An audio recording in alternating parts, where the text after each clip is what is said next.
Baie klein besighede dink nog so.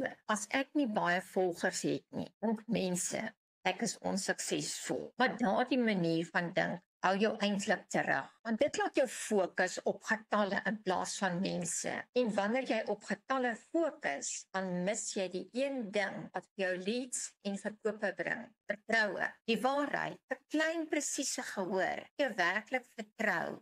Baie meer besigheid as 'n groot gehoor met wie jy geen band het nie. Wanneer jy jou energie skuif van volgers kry na mense dien, ander alles. Betrokkenheid styg, gesprekke begin en jy bou 'n gehoor wat regtig koop. So die vraag is nie, hoe kry ek meer volgers nie? Die vraag is, hoe bou ek 'n gehoor wat my glo? Besoek slimbemarking.co.za. Dit is 7 Facebook posts wat mense laat stop, lees en reageer.